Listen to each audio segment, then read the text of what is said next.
ብሎ ምሩ መታ ምን ሆነህ ነው ብላ በመጠይቀው ሰዓት አይ ምንም ብሎ ይመልስላታል። እንዴ ምን ምትለኛለህ እንደዚህ ተቆዝመህ እያየውህ ብላ በምትለው ሰዓት ያው አንዳንዴ አለ አይደለ አንዳንድ ቀን የሚከብድሽ ቀናት አሉና እንደዛ ሆኖብኝ ነው ብላ ትለዋለች። እንዴ የሞድ እንጂ የቀን ከባድ የለውም ብለህ ትለኝ አልነበር እንዴ ብላ ትመልስለታለች። እንዴ አንቺ የቀልድ ያልኩሽን ሁሉ ምር አድርገሽ ነው እንዴ የምትወስጂው ብሎ ይላታል ማለት ነው። ሰላም ሰላም ውድ ቤተሰቦቼ የምወዳችሁ የማከብራችሁ በያላችሁበት ሰላማችሁ በዘት በዘት ይበልልኝ። ለዚህ ቻናል አዲስ የሆናችሁ ሰብስክራይብ በማድረግ ቤተሰብ ሁኑ። ነባሮች ላይክ፣ ሼር፣ ኮሜንት አስተያየታችሁ እንዳይረሳ ማለት ነው። ዛሬ ጽናት ክፍል 64 መጥቻለሁ። ይህን ቪዲዮ እስከ መጨረሻው ድረስ በማየት ተከታተሉ። እንግዲህ አንቺ የምር ቀልድ ያልኩሽን ሁሉ የምር አድርገሽ ነው እንዴ የምትወስጂው ብሎ በሚላት ሰዓት እና ምን ሆነ ነው ንገረኝ ብላ ትለዋለች። አይ ያው ደስተኛ ነኝ፣ ግን አንዳንድ ጊዜ ህይወቴን ካላንቺ ሳስባት በጣም ትከብደኛለች ብሎ ይላታል። ይሄ ነው እንዴ ያስጨነቀህ? እና እኔን በማግኘት እኮ ደስተኛ መሆን ነበረብህ ብላ ትለዋለች። ምሩ እኔ የዛሬን እንጂ መኖር የምፈልገው የነገን እግዚአብሔር ያውቃል። አንቺ ግን ህመምሽን እያሰብሽ ህይወትህ ጎዶሎ ነው ብለሽ ትይኛለሽ ብሎ ይላታል ማለት ነው። እኔ እንድታስብ አይደለም እኔ እንድታስብ አልፈልግም ብላ ትለዋለች። እና አንቺ ለምን ልብሽን ያምሻል? ለምን እንደዚህ ታስቢያለሽ? ለምን እንደዚህ ትጨነቂያለሽ? እሱን እያስታወስሽ ብሎ ይላታል ማለት ነው። ይህንን እኮ አምነን መቀበል አለብን ብላ እሷም ትለዋለች። እንዴ ማለት ትሞታለሁ ብለሽ አስበሽ ነው ብሎ እሱም ይላታል ማለት ነው። እኔ እንጃ ብቻ ሰሞኑን በጣም ውስጤ ፍርሃት እያለው ነው ብላ ትመልስለታለች። እሱ ሟችን እኮ እግዚአብሔር ነው የሚያውቀው፣ ማን ቀድሞ እንደሚሞት አናቅም። ግን አንቺ እየጎደለንን እያሰብሽና እያስታወስሽ ለምን ልቤን ታስጨንቂዋለሽ?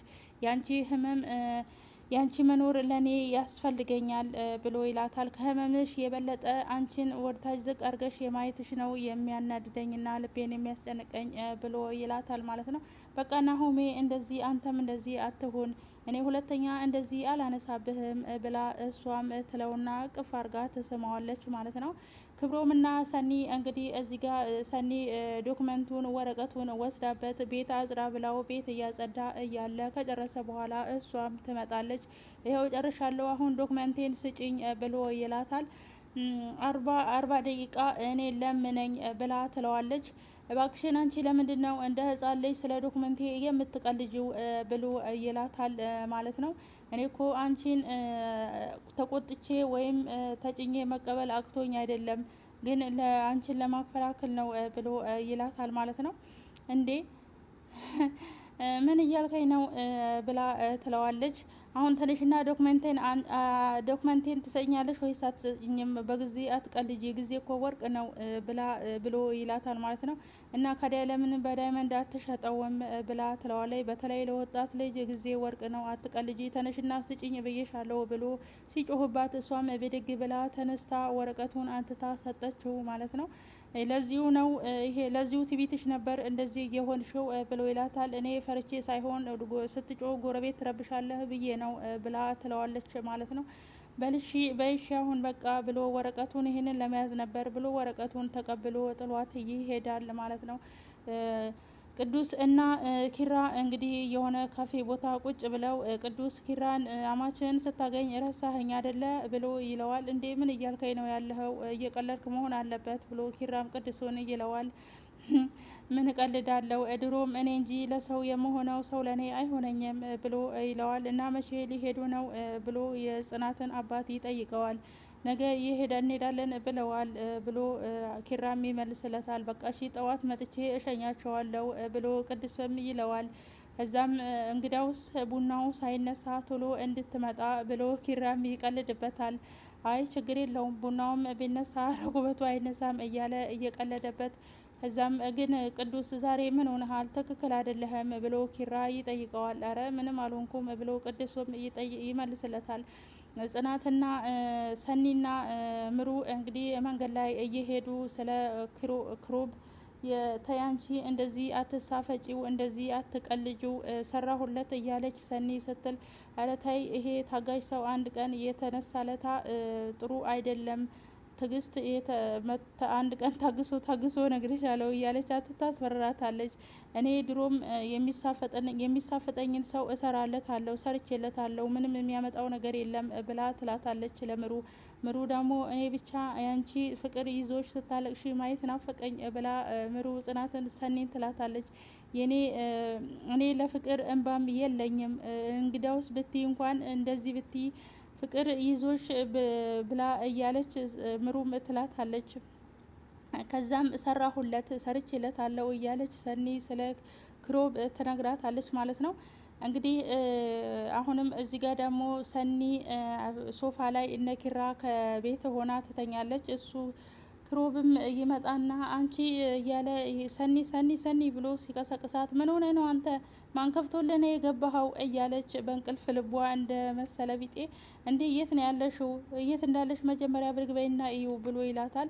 ማንዴ አንተ ልትዘርፈኝ ነው እንዴ የገባኸው? ቁልፍ ማን ሰጥቶልህ ነው ቤቴ ውስጥ የገባኸው? እያለች በምትሽ ሰዓት እስቲ የት ነው ያለሽው? መጀመሪያ የት እንዳለሽ ቤቱን ቀና በይና እይ ብሎ ሲላት ቀና ብላ ስታይ እነ ኪራ ቤት እንዴ እነ ኪራ ቤት ነው እንዴ ያለሁት ብላ ራሷ መሳቅ ጀመረች ማለት ነው። እንግዲህ እኔ እኮ የቀሰቀስኩሽ ተስተካክለሽ እንድትተኝ ፈልጌ ነው ብሎ ይላታል። አንቺ ጭራሹኑ እንደ ባልና እንደ ሚስት ጠብቀሽ ጭቅጭቅ ሆነ ስራሽ እንዴ ማለት ጭቅጭቅ ሆነ ስራሽ ማለት ነው ብሎ እሱም ይላታል። ባለም ለመሆን ያምርሃል እንዴ ብላ ሰኒም ትመልስለታለች።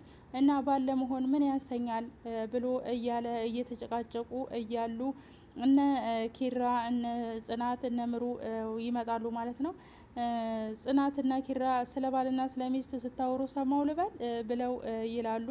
ከዛ እንግዲህ ከዛ ክሮቤልም በቃ እኔ አሁን ልብሴን ልቀይር ነው ልወጣ ነው ብሎ እሱም ብድግ አለ ሊሄድ ማለት ነው። እንግዲህ እነሱ ስለ ፍቅር እያወሩ መስሏቸው ወሬውን እንዲቀጥሉ ፈልገው ነበረ። ከዛ ጽናትም በቃ እሺ በቃ እኔም ልሄድ ልነሳና ብላ ጽናትም ሄዳ ተነሳች ማለት ነው።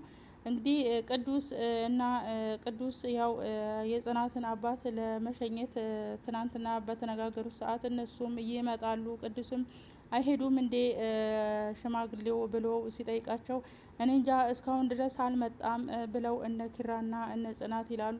እኔ እንጃ ብቻ ግን የሚሄድ አይመስለኝም፣ የሆነ ችግር ሳይኖር አይቀርም። ጽናት የምታውቁት ነገር አለ እንዴ ብሎ ቅዱስም ይላቸዋል።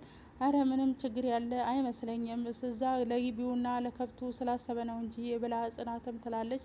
ከዛ ቅዱስም አይ እኔ እንጃ የሆነ ችግርማ ሳይኖር አይቀርም፣ ችግርማ ይኖራል ብሎ ቅዱስም ለተሰበሰቡበት ይነግራቸዋል ማለት ነው። ምሩም የምታውቂው ነገር አለ እንዴ ጽናት ብላ ስትላት አረ እኔ ምንም የማውቀው ነገር የለም ብላ ጽናትም ትመልስላታለች ማለት ነው። ከዛ ቅዱስም በቃ እኔ ልሂድ ብሎ ብድግ ሲል ጽናት አረ ቡና የተፈላ ቡና ለአባዬ ያፈላሁት ቡና አለ ጠጣና ሂድ ብላ በምትለው ሰዓት ቡናውንስ ጠጣ ነበር ግን እዚህ ብቀመጥ የሆነ ችግር ይፈጠራል፣ የሆነ ችግር የሚመጣ ነገር አለ ብሎ እሱም ቡናውን ሳይጠጣ ብድግ ብሎ በሚሄድ ሰዓት ሰኒ ደረጃ ላይ ቁጭ ብላ ያገኛታል። እንግዲህ ከሰኒ ጋራ ምን ሆነሽ ነው እዚህ ደረጃ ላይ ቁጭ ብለሽ የምትሰሪው ብሎ ይላታል። ምንድነው ችግር አለ እንዴ ብሎ በሚጠይቃት ሰዓት ችግር ምን ይጠፋል፣ መቼ ነው ችግር ጠፍቶ የሚያውቀው ብሎ ይላታል ማለት ነው። እንዴ ምንድነው እሱ ችግሩ ብሎ በሚላት ሰዓት ችግር መቼ ነው ጠፍቶ የሚያውቀው እያለች ከሱ ጋራ እየተጨቃጨቀች እንግዲህ አብረው ደረጃ ላይ እያወሩ ነበር ማለት ነው። እንደ እኔ ጋስ ችግሩም ምኑም ጠፍቶ ሄዷል ብሎ ይላታል ማለት ነው። እንግዲህ ሰኒና ቅዱስ አብረው እዚህ ደረጃ ላይ እያወሩ እየቆዩ በቃ ሄድ ብላው እሱም ጥሏት ሄደ ማለት ነው። ለማንኛውም የታገሰ ሰው መራራን ይቀምሳል፣ የታገሰ ሰው ማርን ይቀምሳል፣ ያልታገሰ ሰው መራራን ይቀምሳል እያላት እየተባባሉ ጥሏት ሄደ ማለት ነው። የዛሬ ቪዲዮ